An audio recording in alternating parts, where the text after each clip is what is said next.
안녕하세요. 고마원TV의 김은숙입니다. 땀으로 고민하시는 분들 많으시죠. 땀이 불편하기도 하고 냄새, 채취도 강하다 보니까 신경이 많이 쓰이는데요. 그런데 한편으로 생각하면 땀은 정말 고마운 존재입니다. 체온을 조절하고 노폐물을 배설하면서 항상성 유지를 위해서 없어서는 안 되는 게 바로 이 땀인데요. 어느 부위에 어떻게 나느냐에 따라서 관찰을 해보시면 내 몸의 그 건강 균형 상태를 아실 수가 있습니다. 땀이 나는 부위가 보내는 신호 살펴보도록 하겠습니다. 땀 중에서 뒤쪽으로 흐르는 땀 있습니다. 자고 일어나면 뒷목이 젖어 있고 뒷머리가 축축해져 있고 엉덩이 이런 데도 땀이 많이 나고 발도 뜨거워지면서 발바닥에도 땀이 많이 나는 이런 분들인데요. 뒤쪽을 다 지배하는 곳이 신장방광경락입니다. 그래서 이 과부하가 걸리는 부분들을 좀 해소를 하기 위해서 이 신장방광경락을 풀어주는 거. 신장방광을 튼튼하게 해줘서 해결을 해줘야 되는데요. 첫 번째 영양은 짠맛의 힘이 필요합니다. 소금 필요하고요. 소금을 잘 드시고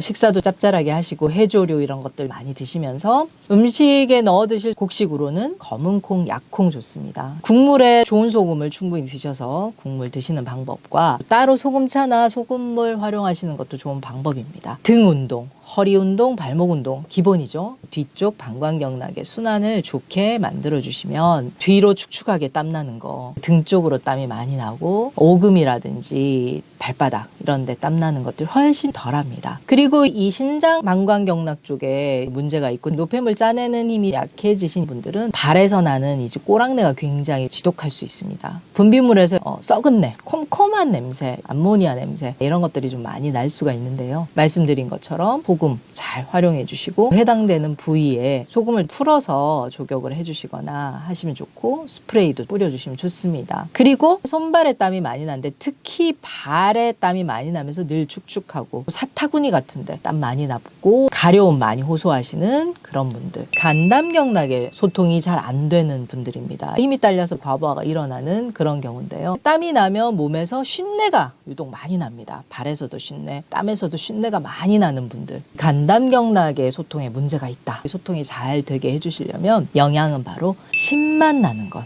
필요합니다.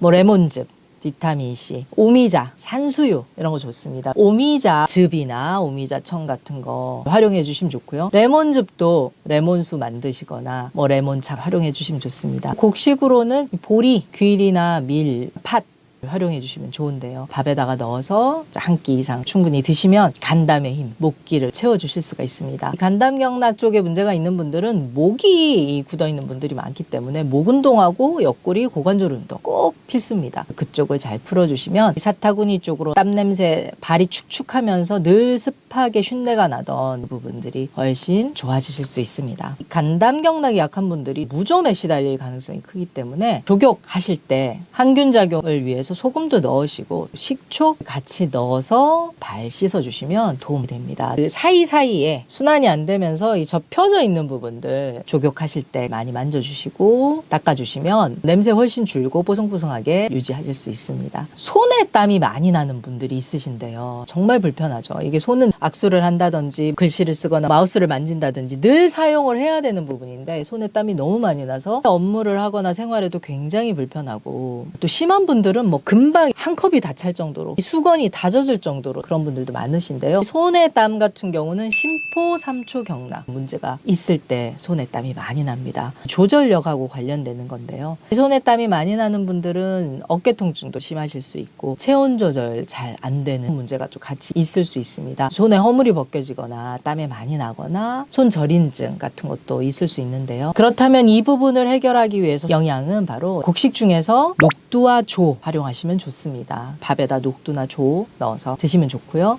숙주나물, 도토리 여기에 해당이 됩니다. 차류로는 탄닌 성분이 많은 감립차도 좋습니다. 어깨 운동 통해서 심포삼초 경락이 잘 활성화될 수 있도록 해주시는 거 꼭 필요합니다. 그리고 땀은 땀인데 끈적하고 누러면서 이 기름이 나오는 개기름 같은 땀이 나오는 분들이 있습니다. 이 위장이 허약한 분들인데요. 찌든 이 기름 같은 땀이 나오면서 끈적하고 끈끈해집니다. 땀이 나면 찝찝해서 견딜 수가 없는 거죠. 하루에 샤워도 여러 번 하게 되고 이 꿉꿉한 이 습도를 견디기가 힘들어서 이 습한 여름이 정말 힘든 분들이 있습니다.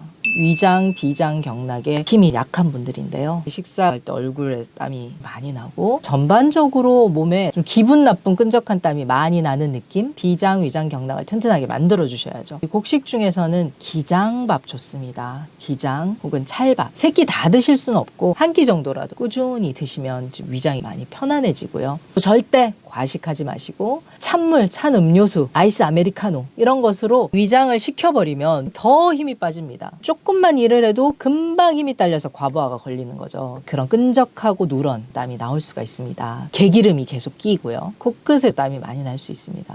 그래서 이런 경우는 말씀드린 그런 부분들로 영양을 하시고 걷기, 무릎 운동, 앉았다 일어났다 꼭 운동을 해주셔야지 비위장 경락이 살아나면서 땀 부분이 많이 조절될 수가 있습니다. 오늘은 땀이 나는 부위에 따라서 증상을 통해서 무엇을 말하는지 어떤 신호인지 살펴봤고요. 해결 방법도 전해드렸습니다. 우리 몸은 언제나 스스로 치유하려는 치유 본능이 살아 있습니다. 어떤 증상이 나왔을 때 무조건 없애거나 눌러 놓으려고 하지 마시고 왜 이런 증상이 나오는지, 내 몸이 왜 이런 신호를 보내는지 살펴보고 근본적인 원인을 해결해 주신다면 균형 있는 건강한 몸으로 바뀔 수가 있습니다. 치유 본능 깨워 건강 자립 도와드리는 고마운 TV였습니다. 오늘 내용 유익하셨다면 구독, 좋아요, 알림 설정 꼭 부탁드립니다. 다음 시간에 뵙겠습니다. 고맙습니다.